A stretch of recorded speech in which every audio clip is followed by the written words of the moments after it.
네, 오늘 본문 말씀은 요한계시록 2장 12절에서 7절까지입니다. 버가모 교회 사자에게 편지하라. 좌우에 날선 검을 가지신 이가 이르시되 네가 어디에 사는지를 내가 아노니 거기는 사탄의 권자가 있는 데라. 네가 내 이름을 굳게 잡아서 내 충성된 증인 안디바가 너희 가운데 곧 사탄이 사는 곳에서 죽임을 당할 때에도 나를 믿는 믿음을 저버리지 아니하였도다. 그러나 내게 두어 가지 책망할 것이 있나니 거기 내게 발람의 교훈을 지키는 자들이 있도다. 발람이 발락을 가르쳐 이스라엘 자손 앞에 걸림돌을 놓아 우상의 제물을 먹게 하였고 또 행음하게 하였느니라. 이와 같이 내게도 니골라 당의 교훈을 지키는 자들이 있도다. 그러므로 회개하라. 그리하지 아니하면 내가 내게 속히 가서 내 입의 검으로 그들과 싸우리라. 귀 있는 자는 성령이 교회들에게 하시는 말씀을 들을지어다. 이기는 그에게는 내가 감추었던 만나를 주고 또 흰 돌을 줄 터인데 그 돌에 새 이름을 기록한 것이 있나니 받는 자 밖에는 그 이름을 알 사람이 없느니라. 오늘 계속해서 요한계시록 지금 세 번째 교회입니다. 첫 번째 에베소 교회고 두 번째 서머나, 이 세 번째가 오늘 본문의 버가모 교회에 보내는 말씀. 참 근데 요 세 번째 나타나신 예수님의 모습은 마치 섬찟해요. 오늘 1절을 보니까 버가모 교회 사자에게 편지하라. 좌우에 날선 검을 가지신 이가 이르시되. 예수님이 칼 들고 나오신 거예요. 여러분, 하나님의 말씀은 우리에게 어떤 용도인가요? 그리스도인에게 하나님의 말씀은 무기와도 같습니다. 전쟁터와 같은 세상을 살아가는 우리에게 말씀은 꼭 지니고 있어야 하는 하나님의 능력입니다. 그래서 환난 많은 이 세상을 사는 그리스도인에게 말씀은 위로가 되기도 하고요. 때로는 내가 약해질 때 강하게 하는 말씀도 되고 지혜의 말씀도 됩니다. 그리고 무엇보다 주님의 재림 때까지 밀려오는 유혹에 대적하는 날선 검의 역할을 하기도 해요. 그래서 죄로부터, 세상으로부터 나를 보호하기도 합니다. 아니, 보호할 뿐만 아니라 승리하게 하는 용도가 되기도 합니다. 그러면 여러분, 이 말씀을 가지셨습니까? 위로를 받고 계세요? 강함이 되고 계십니까? 말씀이 오늘도 나를 지키는 강력한 무기가 되셨습니까? 하나님의 말씀이. 그런데 위로하고 우리를 강하게 하고 우리가 쓰는 무기의 용도로만 하나님의 말씀이 쓰여지지는 않았다는 거예요. 여러분, 말씀은 위로만 주지 않습니다. 강하게만 하지 않습니다. 말씀은 내가 지닌 강력한 무기로서의 용도만 있지 않습니다. 그 무기는 내가 하나님의 편에 섰을 때 그게 무기가 되는 거예요.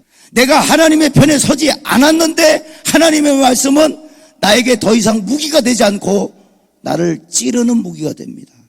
나를 찌르는 검이 되는 거예요. 여러분, 요한복음 8장에 음행 중에 잡혀온 여인에 대해서 아실 거예요. 요한복음 8장 3절에 서기관들과 바리새인들이 음행 중에 잡힌 여자를 끌고 예수님께 나와요.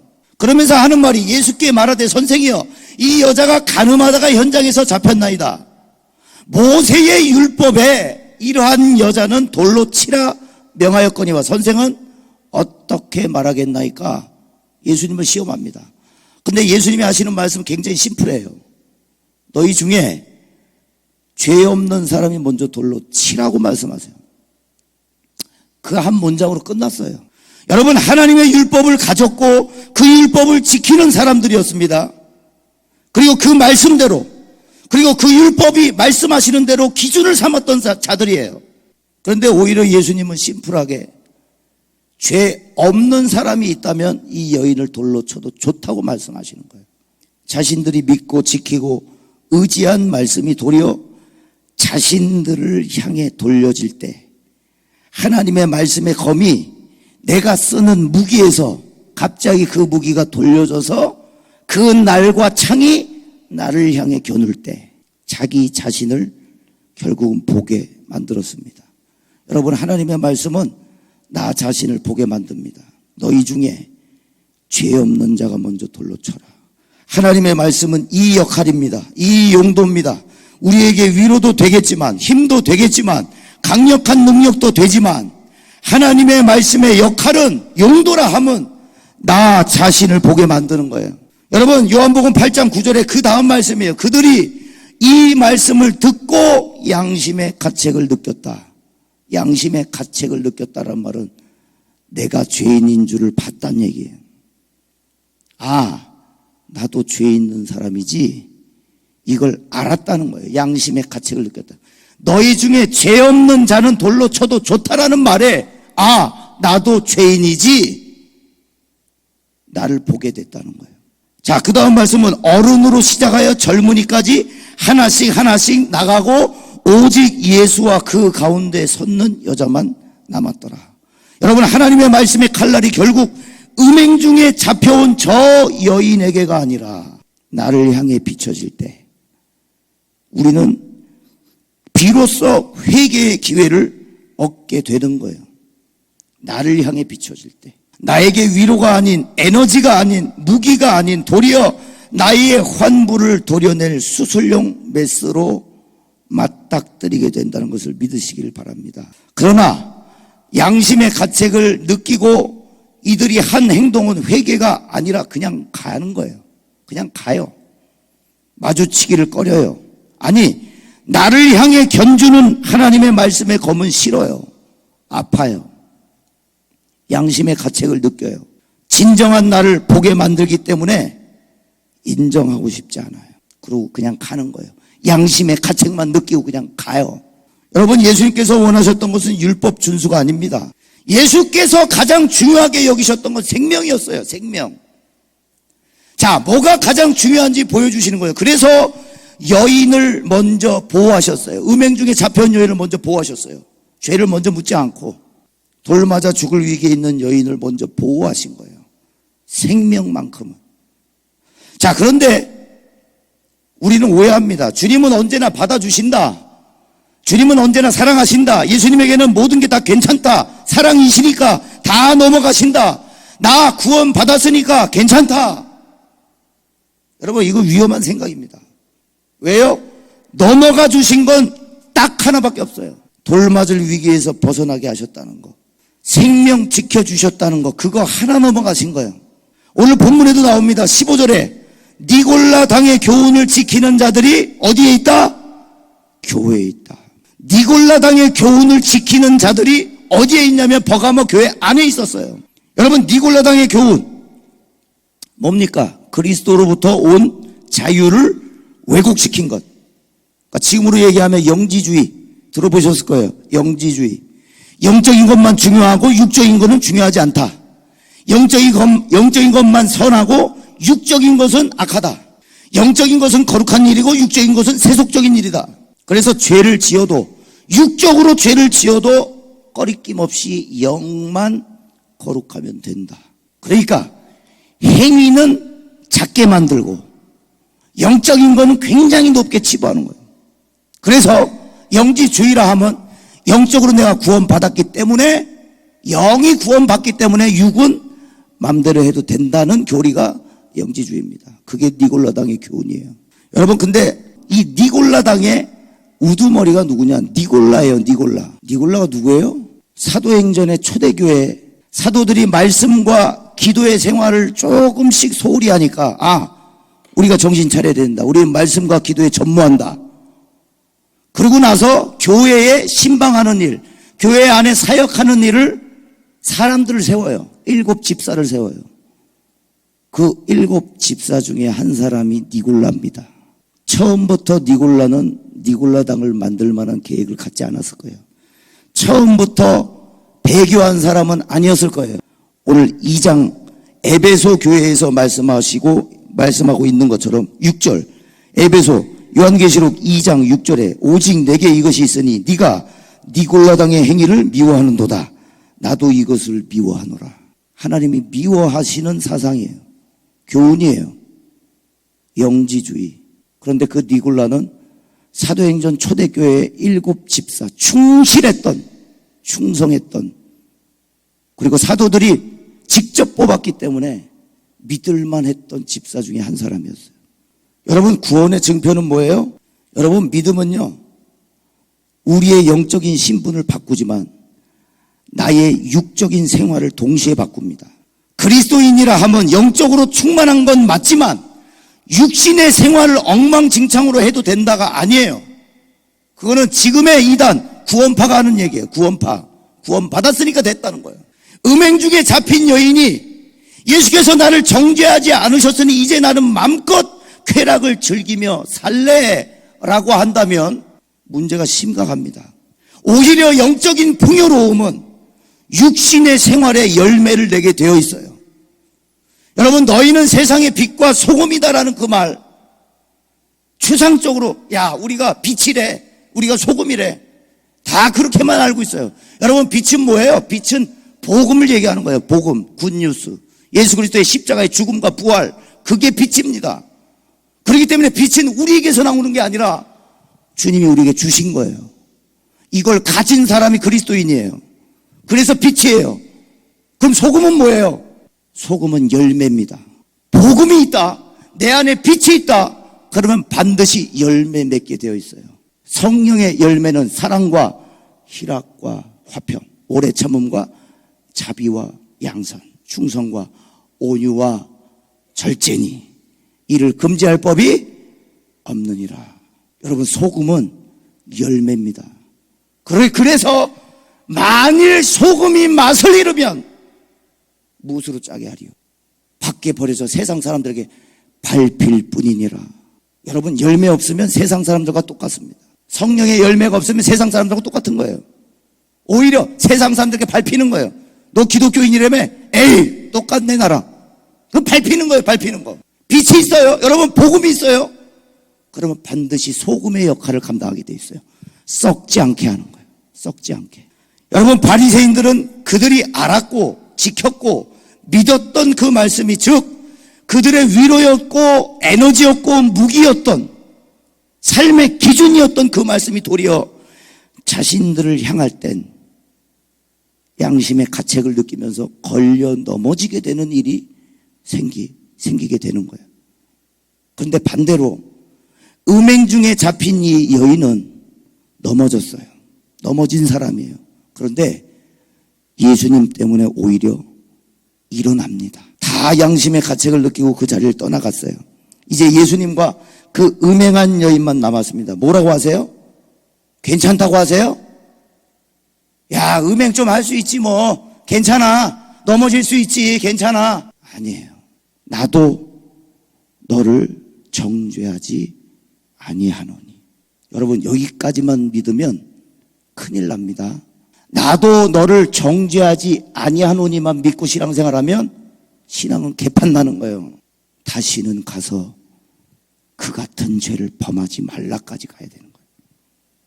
죽음의 위기에서 자유케 된 것만 중요한 게 아니라 그 자유 뒤에 다시 죄를 범하지 말아야 진짜 자유케 된 사람입니다. 다시 그 죄를 짓지 말아야. 여러분, 말씀은 어떤 용도입니까? 여러분, 우리의 삶에 어떻게 사용되고 계십니까? 무엇을 말씀을 통해 기대하고 계십니까? 위로를 기대하고 오셨어요? 에너지를 좀 받으려고 기대하고 오셨습니까?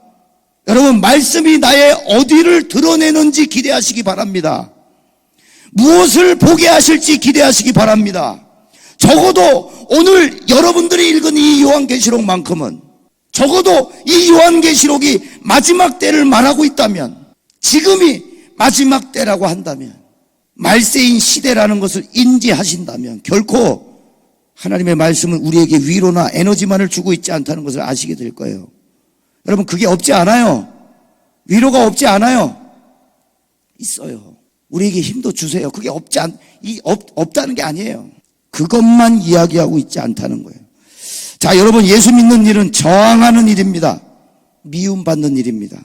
13절에 우리가 어디에 산다고 말씀하세요? 13절 같이 읽습니다. 시작. 네가 어디에 사는지를 내가 아노니 거기는 사탄의 권자가 있는 데라.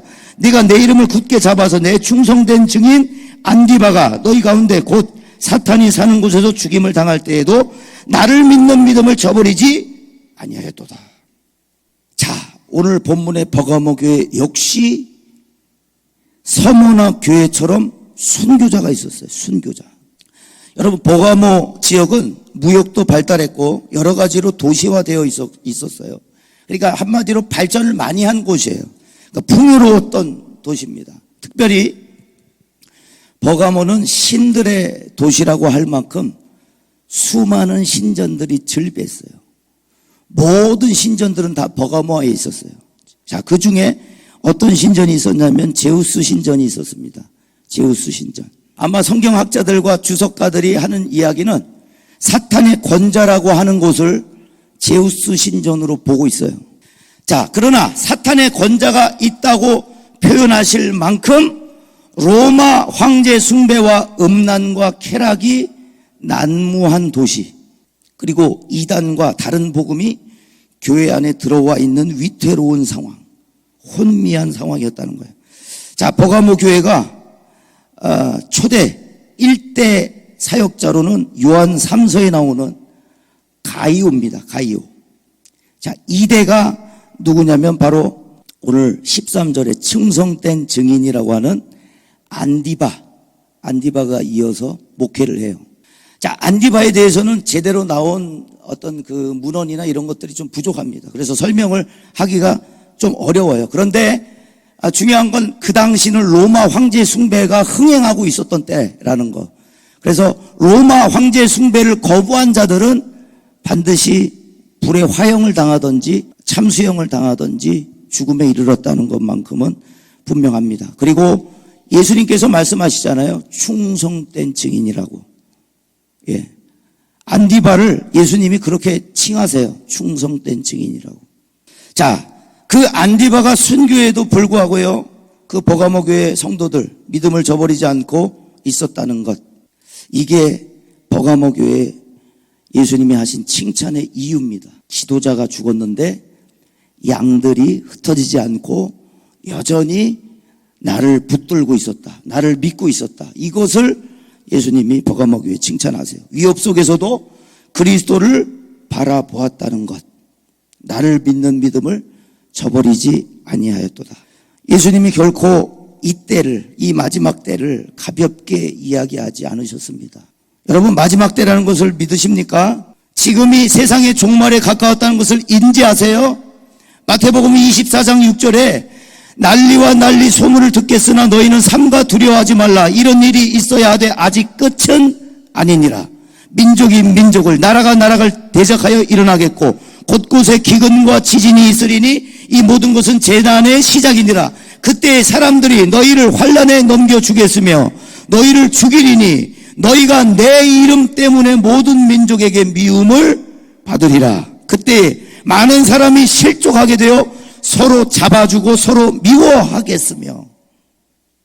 여러분, 요한계시록 7교회에 보내는 편지의 핵심은 뭘 말하느냐? 교회여, 성령이 말씀하시는 음성을 들으라. 이게 핵심입니다. 이게 귀 있는 교회는 들으라. 교회라면 교회가 아니라면 모르지만, 성도가 아니라면 모르지만 예수를 주로 고백하는 구원받은 하나님의 백성이라면 교회여, 성령이 하시는 말씀을 들으라. 여러분, 그 말씀, 그 음성은 뭐예요? 7교회에게 다 동일하게 하시는 말씀. 회개하라. 여러분, 7교회에 보낸 각 편지의 마지막은 다 동일합니다. 교회여, 성령이 교회들에게 하시는 음성을 들으라. 회개하라. 어디서 떨어졌는가 확인하여 처음 사랑을 회복하라. 뜨겁든지 차갑든지 하라. 미지근하게 하지 마라. 그렇지 아니하면 내가 너를 토해내 버리리라. 마지막이 가까울수록, 특별히 주님 오실 때가 가까울수록 교회에게 들으라, 집중하라, 다시 찾으라, 깨어나라, 듣고 회개하라. 왜 이런 말씀 하실까요? 위로하기도 바쁘지 않아요? 내 교회, 내 백성들 위로하기도, 힘주기도 바쁘지 않아요? 그런데 왜 위로가 아니라, 동정이 아니라 여러분 회개랍니다. 왜 그러실까요? 왜? 지금은 가까운 때이기 때문에. 가까운 마지막 때는 여러분 아주 어두운 밤으로 설명됩니다. 아주 어두운 밤, 새벽, 어둠이 깊어지는 그 새벽, 희미하고 아리까리하고 잘 분별되지 않는 때, 내가 사실 뭘 묻히고 다니는지도 어두울 때는 사실 몰라요. 뭐가 묻었는지, 앞에 뭐가 떨어져 있는지 사실 어두울 때는 모른다고요. 그게 어둠의 특징이에요. 몇 걸음 앞에 있는 사람도 사실 분간하기가 어려운 게 어둠의 특징입니다. 그래서 아군인지 적인지 어두울 때 몰라요. 그게 어둠의 특징이에요. 그게 마지막 때의 특징이에요. 흐릿하고 희미하고 혼미하고 아리까리하고. 근데 그때 교회가 그 어두운 칠흑 같은 어둠 속에서 들어야 할 말이 있다는 것이, 그 깊은 어둠의 시간에 들어야 할 분명한 말씀이 있다는 것을 말합니다. 여러분, 그러면 왜 주님은 그 깊은 밤, 잠이 오는 밤, 누구도 모두가 다 자고 있는 그 밤에 왜 깨우실까요? 성도들을, 교회들을. 우리는 밝은 아침을 당당히 볼 사람들이기 때문에. 할렐루야. 밝은 아침이 와서 우리의 모든 것이 드러나도 부끄럽지 않을 사람들이기 때문에.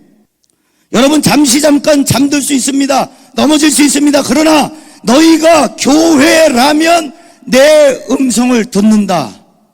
어두운 깊은 밤이라도 교회라면. 교회의 머리가 누구시기 때문에요? 그리스도이기 때문이에요.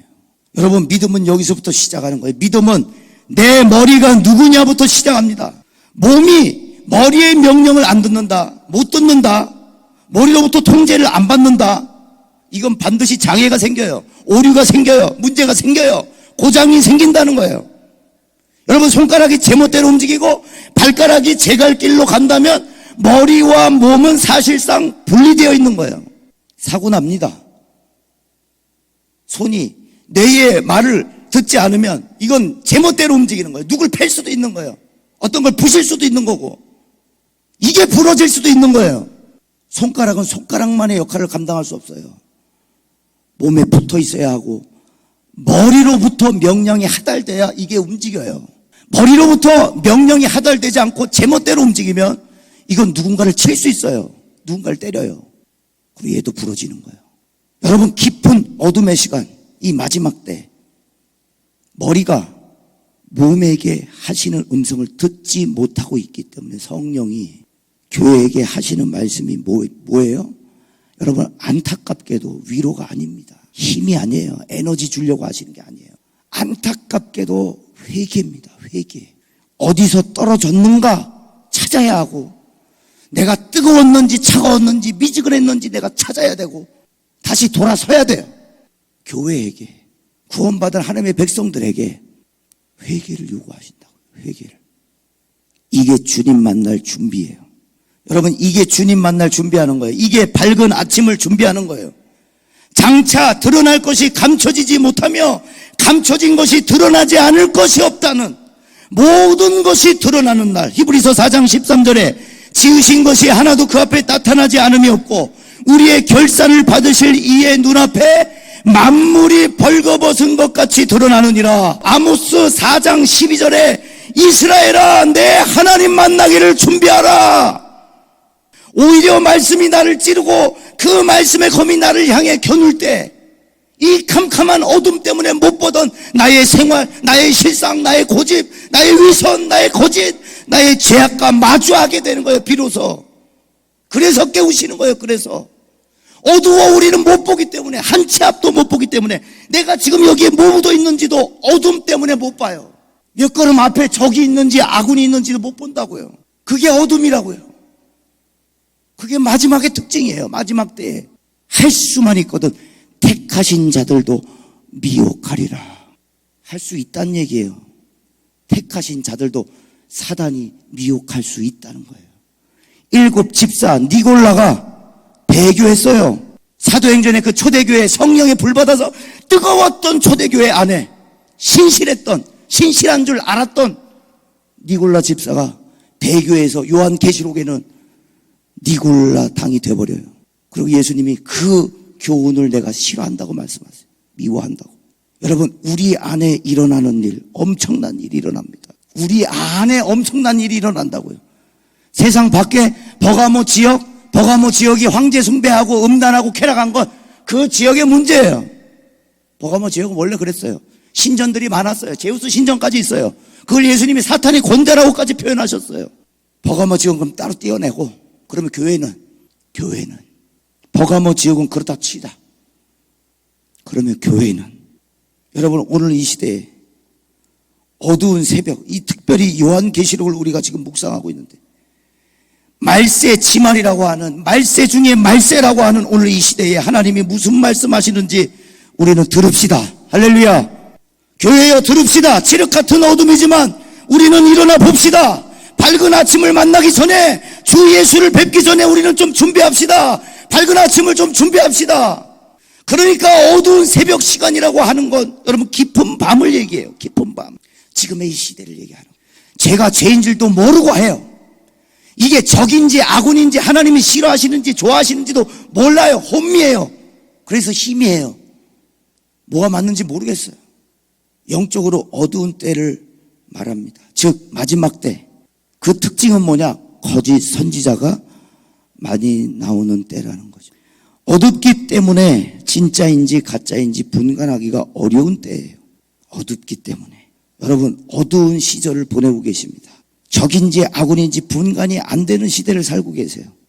그래서 성령이 교회들에게 하시는 음성을 꼭 들어야 돼요. 혼란하고 혼미하고 정말 세상 어떻게 돌아가고 있는지 도통 모르겠는 이 시대에 모두가 깊은 잠을 자고 있는 이때, 세상은 그렇다 치고, 그렇다면 교회는, 버가모 지역은 우상숭배와 음란과 쾌락에 젖어 있는 곳이라고 치고, 그러면 교회는, 우리 안에는 무슨 일이 일어나고 있는가? 우상숭배는 버가모 지역에 있는 사람들만, 신전에 가 있는 신자들만 하고 있는 것 같지만, 여러분 우상숭배는 교회 안에서 일어납니다. 우리 안에서 일어나요. 이 안에서 일어난다고요. 우상숭배는. 음란과 쾌락은 이 안에서 일어나요. 그래서 우리가 세상이 말세야 할 거 없어요. 우리의 신앙이 말세예요. 우리의 믿음이 말세예요. 충성된 증인 안디바가 순교한 상황에서도 버가모 교회가 주를 믿는 믿음을 저버리지 않았지만, 여기가 핵심입니다. 계시록 오늘 본문의 2장 14절입니다. 그러나 내게 두어 가지 책망할 것이 있나니 거기 내게 발람의 교훈을 지키는 자들이 있도다. 발람이 발락을 가르쳐 이스라엘 자손 앞에 걸림돌을 놓아 우상의 제물을 먹게 하였고 또 행음하게 하였느니라. 자, 발람의 교훈이다. 발람의 교훈. 갑자기 민수기 22장에 나왔던 사람의 이름이 갑자기 나와요. 요한계시록에. 그러면 민수기 22장으로 한번 가봅시다. 민수기 22장. 네, 민수기 22장에 보면 소제목이 모압의 왕이 발람을 불러오다예요. 자, 우리 이제 여기서 놀 거예요. 민수기 22장, 25장까지 좀 보겠습니다. 자, 22장에 모압의 왕 발락이 어떤 마음을 품냐면, 이스라엘이 하나님이 함께 하시니까 막 진격해서 오는 거예요. 다 막 이기고 승리하고 전쟁에서 승리하고 치고 막 올라오는 거예요. 그러니까 마음이 두려워요. 두려우니까 이거 주술로 조금 써야 되겠다. 주술을 좀 써야 되겠다. 그래갖고 아주 유명한 메소포타미아에 있는 발람이라고 하는 유명한 무당을 찾아갑니다. 복채를 들고. 자, 중요한 건 복채예요. 복채. 자, 복채를 들고 갔다는 얘기는 돈을 들고 갔다는 얘기예요. 자, 처음에는 이 발람이 그 얘기를 듣고 좋다. 이스라엘 여호와의 신에게 한번 물어보겠다. 그런데 하나님이 말씀하시죠. 발람에게, 그 무당에게 말씀하세요. 하나님이 저주하지 말라고. 그들은 축복받은 백성들이라고 저주하지 말라고 그러세요. 그리고 거부해요. 그리고 돌아가요. 그리고 이 모압의 발락 왕이 다시 좀 더 높은 지위가 높은 사람들, 현명한 사람들, 좀 똑똑한 사람들을 다시 보내요. 자, 다시 보내는데 이번엔 발람이 갑니다. 같이. 자, 갔어요. 가서 모압의 왕 발락이 원하는 대로 이제 저주를 하려고 하는데 뭐가 나와요? 축복이 나와요. 이스라엘 백성의 축복이. 그 축복을 듣고 발락 왕이, 야, 내가 저주하랬지 축복하랬어? 그리고 다른 데로 또 가요. 야, 여기서는 이제 한번 저주를 한번 해봐. 그랬더니 또 발람이 축복을 하는 거야. 이스라엘 백성들. 그래서 이 발락 왕이 또, 야, 저주하라 그랬잖아. 그리고 다른 데로 또 가요. 저주할 만한 곳에 가요. 이제 마지막이에요. 저주하라 그랬더니 발람이 여러분 뭘 하는지 보세요. 민수기 24장 16절과 17절을 같이 있습니다. 민수기 24장 16절과 17절. 하나님의 말씀을 듣는 자가 말하며 지극히 높으신 자의 지식을 아는 자, 전능자의 환상을 보는 자, 엎드려 눈을 뜬 자가 말하기를 내가 그를 보아도 이때의 일이 아니며 내가 그를 바라보아도 가까운 일이 아니로다. 한 별이 야곱에게서 나오며 한 규가 이스라엘에게서 일어나서 모압을 이쪽에서 저쪽까지 쳐서 무찌르고 또 셋의 자식들을 다 멸하리로다. 야곱에게서 한 별이 나왔다. 이거는 메시아의 예언이에요.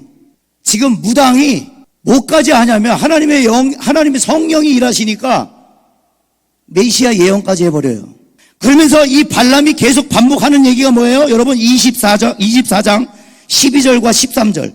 발람이, 이 무당이에요. 발락 왕이고 모압 왕이고, 발람이 발락에게 이르되 당신이 내게 보낸 사신들에게 내가 말하여 이르지 아니하였나이까. 뭘 말했어요?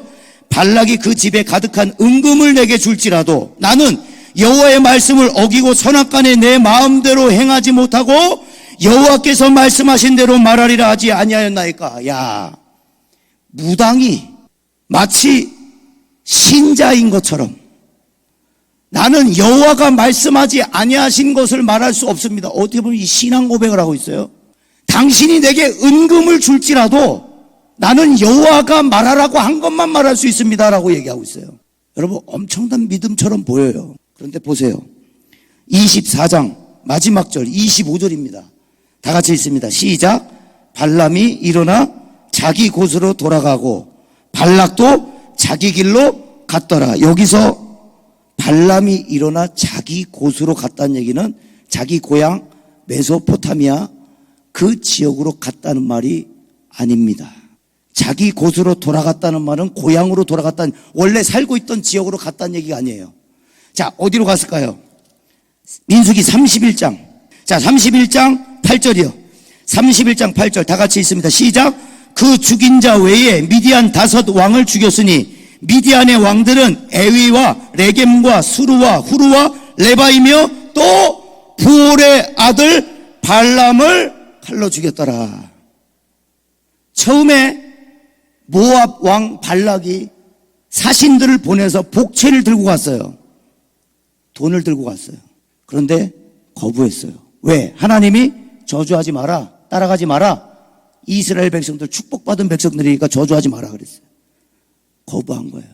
그리고 두 번째, 세 번째 계속 저주를 해달라고 하니까 축복이 나와요. 왜? 하나님의 영이 임하니까 이 무당에게도 축복된 말이 계속 나오는 거예요. 자, 그런데 자기 곳으로 돌아갔다고 얘기하는데 자기 곳이 어디였어요? 자신의 육신의 탐심이 이끌리는 곳, 모압의 발락 왕에게로 간 거예요. 복채, 돈. 여러분 그걸 어떻게 알 수 있습니까? 민수기 25장 다시 돌아와서 발람이 일어나 자기 곳으로 돌아가고 발락도 자기 길로 갔더라. 끝나자마자 뭐가 나와요? 이스라엘 시딤에 머물러 있더니 그 백성이 모압 여자들과 음행하기를 시작하니라. 그 여자들이 자기 신들에게 제사할 때에 이스라엘 백성을 청하매 백성이 먹고 그들의 신들에게 절함으로. 자, 이건 뭐예요? 음행. 아까 계시록의 말씀에 음행과 발람의 교훈을 따라 음행과 우상에게 드린 제물을 먹었다고 얘기하고 있어요. 지금 무당의 이 발람이 자기 고향으로 안 돌아가고 발락 왕에게 가서 이스라엘을 해할 방법을 알려준 거예요. 그게 뭐예요? 저주는 하지 못했어요. 왜? 하나님이 막았어요. 근데 인간적인 방법. 야, 쟤네 음행시켜. 모압 여자들 풀어. 모압 여자들 이스라엘 백성들에게 보내. 그럼 걔네 반드시 음행할 거야. 여러분 그 말이에요. 그래서 민수기 31장 보올의 아들 발람을 죽인 거예요. 여러분 성경이 지금 자기 곳으로 돌아갔다라고 하는 말. 여러분 사람은 하나님이 빠지면 자기의 본향은 어디예요? 자기의 고향 어디냐면 육신이 이끌리는 데가 자기의 보양입니다. 탐심. 하나님이 빠지는 순간 탐심이 들어와요. 욕심이 들어와요. 그게 자기의 본 곳이에요. 요한계시록 지금 2장에 버가모 교회는 이걸 얘기하고 있는 거예요. 발람의 교훈을 따랐다. 근데 뭐 하게 했다? 음행하게 했다. 우상의 재물을 마음껏 먹게 했다. 이게 뭐예요? 니골라당의 교훈이라고 아까 말씀드렸어요. 영지주의. 구원은 어차피 영이 받으니까 육은 흥청망청 살아도 돼. 음행해도 돼. 죄 지어도 돼. 그런데 보세요. 고린도전서 6장 19절과 20절 제가 읽어드릴게요. 너희 몸은 너희가 하나님께로부터 받은 바 너희 가운데 계신 성령의 전인 줄을 알지 못하느냐? 너희는 너희 자신의 것이 아니라 값으로 산 것이 되었으니 그런즉 너희 몸으로 하나님께 영광을 돌리라. 할렐루야. 값으로 사신 것이 됐다는 거예요. 여러분, 성경은요, 영이 잘됨과 같이 범사가 잘되고 강건하기를 원하는 게 성경의 가르침이에요. 영이 잘 되셨어요? 영적으로 구원받으셨어요? 영적으로 풍요로우세요? 반드시 그거는 생활의 열매로 나타나야 되는 거예요. 사랑과 희락과 화평과 오래 참음과 자비와 양선과 충성과 온유와 절제. 무당 발람처럼 하나님의 영이 임하니까 내가 어찌하여 하나님이 저주하지 말라고 하신 이스라엘 백성들 저주하리까? 굉장한 신앙 고백처럼 들리지만 하나님이 빠지는 순간에 자신의 탐욕, 자신의 본성으로 돌아가요. 그리고 결국은 성경이 발람을 정죄해요. 이스라엘을 음행하게 했다고, 우상의 재물을 먹게 했다고. 여러분, 이게 어디서 일어난다고요? 우리 안에서 일어난다고요. 버가모 교회 안에서 일어났다고요. 여러분, 마지막 때는 어두워서 잘 못 봐요. 누가 아군인지 적군인지. 그래서 성령이 교회들에게 하시는 음성을 제깍제깍 들어야 돼요.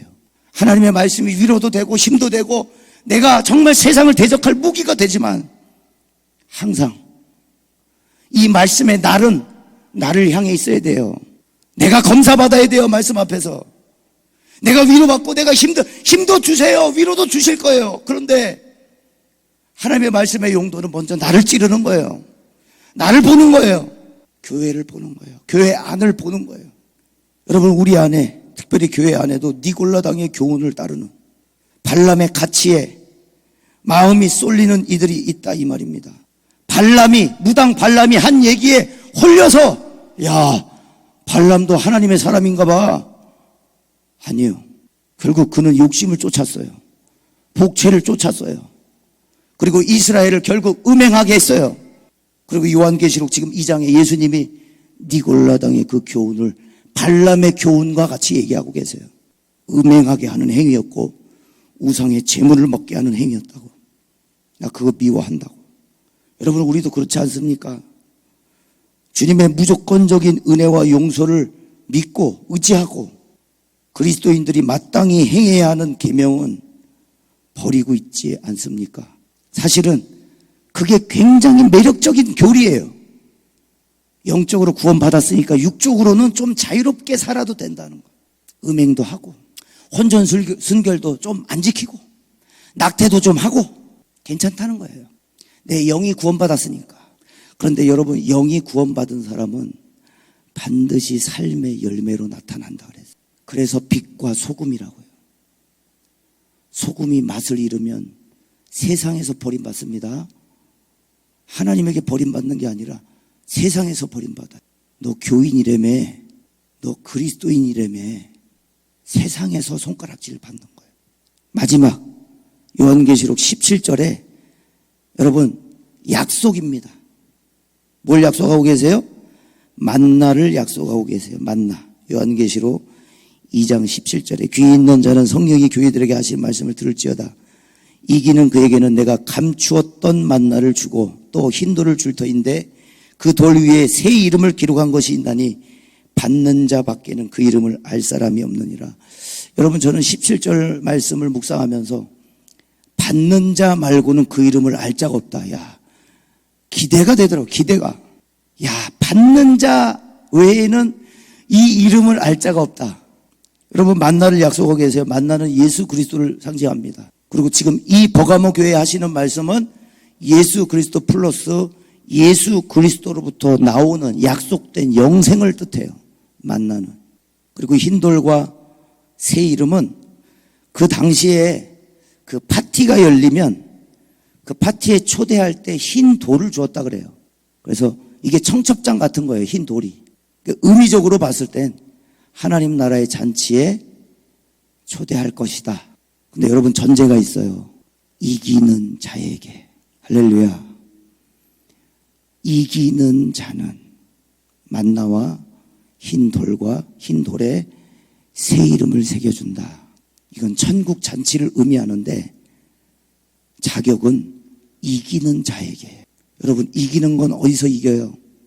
여러분 여기서 영적으로 충만하게 은혜를 받고 가시지만 여러분들의 주로 시간을 보내는 곳은 어디예요? 여러분들의 가정이에요. 여러분의 직장입니다. 거기서 뭘로 싸워요? 영적으로 싸워요? 내 삶에서. 이기는 자에게는 내 삶에서 진짜 살아내는 자에게. 그러니까 영지주의, 영적으로 내가 구원받았으니까 육적으로는 개판쳐도 된다는 얘기가 아니라 영이 구원받은 자는 반드시 생활에 열매가 맺어져야 된다. 이기는 자에게.